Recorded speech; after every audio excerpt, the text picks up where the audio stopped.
Olá, meus irmãos, que Jesus nos abençoe a todos. Estamos aqui com muita alegria, atendendo ao convite da nossa querida amiga Margarete, para participar desse mês festivo do CCABM, 35 anos de atividade. Então, que Jesus possa continuar abençoando esse trabalho, a todos os trabalhadores, amigos queridos dessa instituição, que tem realmente dado uma grande contribuição para as atividades de divulgação do Espiritismo aqui no nosso estado e ajudado também a muitas pessoas ao longo desse período que têm procurado auxílio espiritual e consolação. Então vamos iniciar o nosso tema.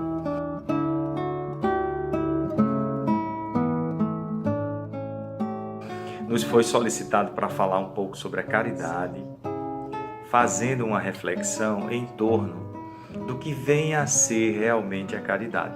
E para isso, eu vou pedir licença para ler do capítulo 16, Não se pode servir a Deus e a Mamon, uma citação.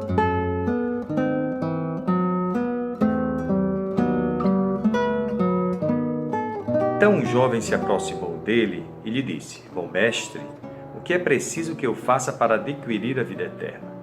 Jesus lhe respondeu: Por que me chamais bom? Só Deus é bom. Se quereis entrar na vida, guardai os mandamentos. Não matareis, não cometereis adultério, não furtareis, não direis falso testemunho, honrai o vosso pai e a vossa mãe, e amai o próximo como a vós mesmos. Então o jovem, ouvindo isso de Jesus, ficou um pouco impactado. E no texto de Lucas nós vamos encontrar a reação desse jovem, que diz assim: Tenho guardado todos esses mandamentos desde a minha juventude. Que me falta ainda? Jesus lhe disse: Se quereis ser perfeito, ide, vendei o que tendes e dai-o aos pobres, e tereis um tesouro no céu. Depois vinde e me segue. Amélia Rodrigues, no livro Primícias do Reino, psicografado por Divaldo Pereira Franco, veio nos esclarecer que esse jovem era um mancebo rico e que participava com muita frequência desses jogos naquela época, lá na Cesareia, e que ele estava convicto que ia ganhar aquela disputa daquele dia.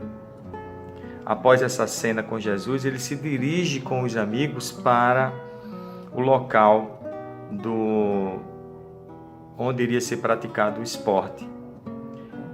E lá, chegando, ele entra na disputa e nesse dia ele desencarna.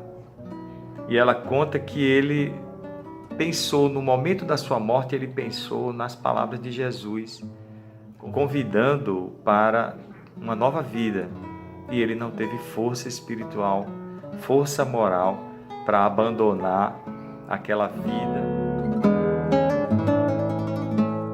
Certamente uma vida voltada para as coisas materiais, de muita valorização dos prazeres da matéria, que fez com que ele tivesse dificuldade de largar tudo isso para seguir os discípulos naquela vida simples, naquele dia a dia voltado para o próximo e para a caridade.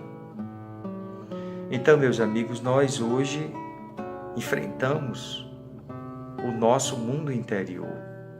Não precisamos vender tudo o que temos, mas precisamos nos desapegar de tudo o que temos, que é um pouco diferente. Não há problema nenhum em ter posses. O problema é o que nós fazemos dessas posses e como nós nos sentimos em relação a elas. Porque o que vai nos fazer crescer espiritualmente é o que nós fazemos do nosso dia a dia, do nosso pensamento, das nossas ações, isso sim.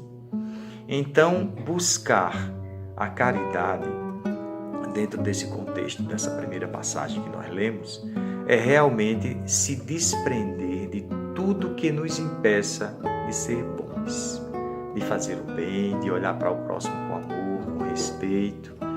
E parece simples a gente falando assim, mas no dia a dia, todos nós sabemos das dificuldades que nós passamos. O que não podemos realmente é desistir de buscar realmente essa iluminação interior, o que vai fazer com que a gente não caminhe espiritualmente. Então a luta é permanente. E certamente esse rapaz não teve essa disposição interior de encarar a proposta de Jesus, que é muito mais voltada para dentro de si do que para as atitudes externas que muitas vezes aqueles judeus eram habituados a praticarem por força daquele próprio contexto daquela época e da vivência dos rituais judaicos naquele século. Vamos agora então, meus amigos, pegar mais uma passagem do Evangelho segundo o Espiritismo, que nós separamos aqui, para que a gente possa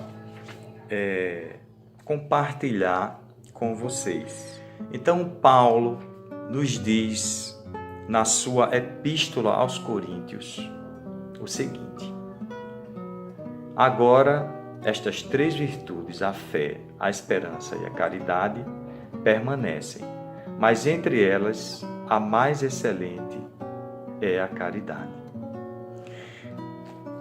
E Paulo de Tarso, todo mundo conhece a história dele, é uma das pessoas mais capacitadas para poder falar sobre a caridade. Observem que ele fala sobre a fé e a esperança e logo em seguida sobre a caridade, mas que coloca a caridade como sendo a principal de todas elas. Paulo viveu isso no seu dia a dia, depois que ele se converteu ao cristianismo na estrada de Damasco. Ele se entregou completamente à proposta do Cristo, chegando ao ponto de dizer: já não sou eu quem vivo mais em mim, era o Cristo que vivia nele. Tamanha a integração dele com o Cristo. E aí ele sai a divulgar o Evangelho e a praticar a caridade em todos os momentos de sua vida com bastante disciplina. Paulo de Tarso realmente é um espírito muito iluminado que fez um trabalho extraordinário de divulgação do Evangelho por todo o mundo. Mas observem como ele tratou o tema da caridade como sendo um tema principal e primordial para o cristão. Desta forma, ele continua e diz assim: ainda quando eu tivesse a língua dos anjos, quando eu tivesse o dom de profecia e penetrasse todos os mistérios, quando eu tivesse toda a fé possível, até transportar as montanhas, se não tivesse caridade, eu nada seria. Então nós observamos que ele coloca a caridade num ponto extremamente importante até para a sua caminhada espiritual. Ele divulgava o Evangelho, ele tinha toda aquela preocupação com as igrejas nascentes, mas a caridade realmente estava à frente de tudo. Porém, a caridade que Paulo compreendia e muito bem, proposta por Jesus, era muito mais profunda, muito mais transcendental.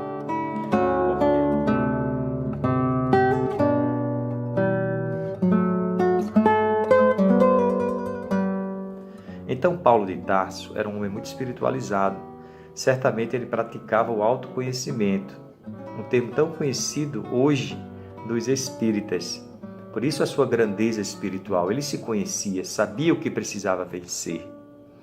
Então, quando nós usamos a nossa parte do cérebro superior, conforme diz no livro O Cérebro Triuno, que é baseado na obra de André Luiz, que a parte superior do nosso cérebro, de forma didática falando, ela trata do nosso superconsciente, ou seja, da nossa parte divina. É o nosso aspecto mais espiritualizado interiormente. Então, essa é a parte que nós acionamos pouco no cérebro. Normalmente, nós acionamos mais o consciente, que é o momento atual da nossa existência, com as nossas lembranças atuais, com as nossas vivências e experiências dessa reencarnação, considerando que o inconsciente seria todas as vivências anteriores das nossas existências, todas essas experiências estando armazenadas no nosso inconsciente.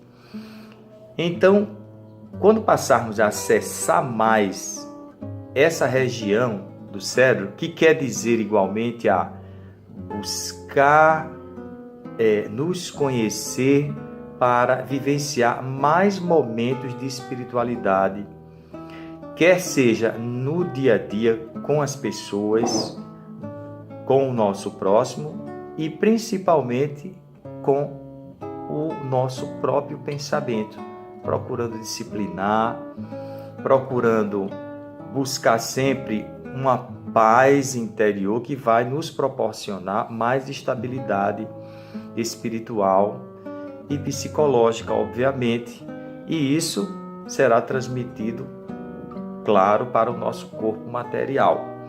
Então, se exercitarmos mais as virtudes do Evangelho, nós estaremos acionando mais essa região do nosso cérebro, estaremos criando um condicionamento maior para a nossa conduta no dia a dia, nos transformando assim em pessoas melhores, através do nosso esforço diário.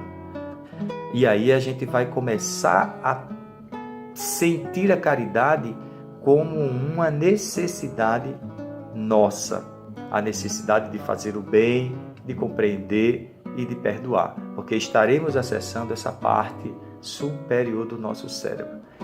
Então, meus amigos, esse é um aspecto que poucas vezes nós paramos para pensar, que quando falamos em caridade, associamos imediatamente ao ato externo de você se dirigir para alguém, para dar algo a alguém, para consolar alguém, e não refletimos muitas vezes que o próprio silêncio ele pode ser uma forma de caridade, principalmente para alguém que nos procura com problema e a gente precisa escutar e a pessoa sai mais aliviada.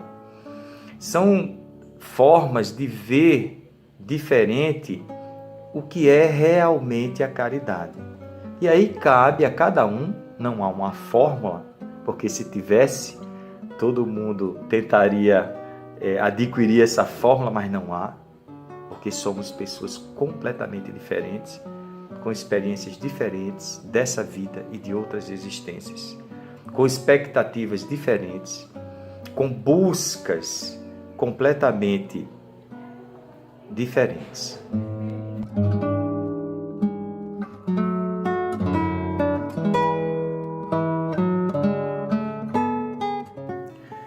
Então, meus amigos, no Evangelho segundo o Espiritismo há uma mensagem intitulada "Fora da caridade não há salvação". É uma frase bem conhecida do movimento espírita, né? Pois é, essa mensagem é de Paulo, em 1860. Vejam como ele realmente dá importância à caridade. E não poderia ser diferente, né? Nós só vamos encontrar a verdadeira felicidade quando um dia entendermos e sentirmos realmente que é no bem que nós vamos encontrar a nossa capacidade de nos harmonizarmos interiormente.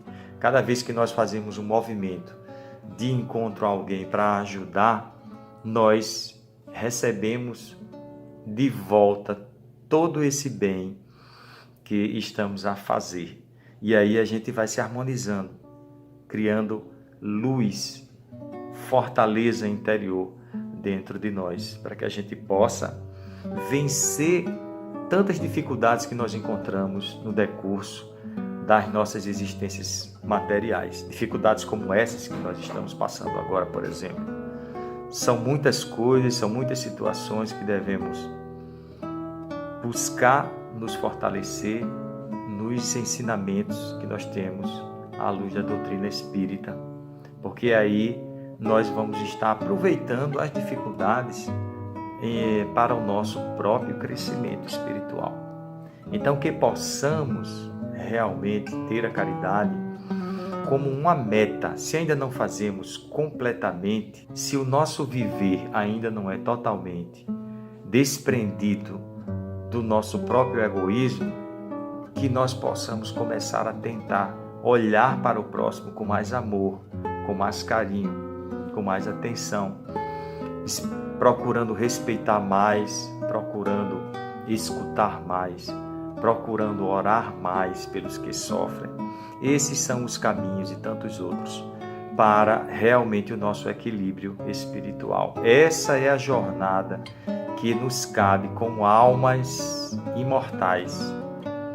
Por mais que a gente tente fugir dessa realidade, um dia nós seremos espíritos evoluídos. E para que a gente chegue lá nessa situação, nós temos realmente que trilhar nesse caminho do equilíbrio e do altruísmo em relação ao nosso próximo. Nós chegamos ao final dessa breve conversa com os nossos amigos. Deixamos aqui o nosso abraço para toda a equipe do CCEBM, os nossos parabéns pelos 35 anos de atividade.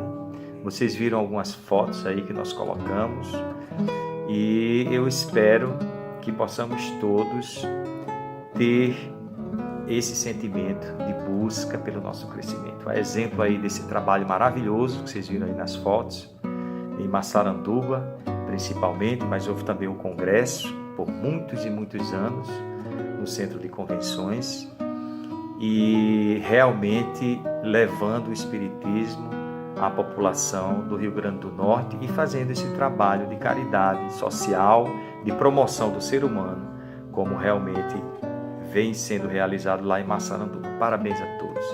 Que Jesus ilumine e abençoe todos os nossos corações e fiquemos então com Deus durante toda essa semana.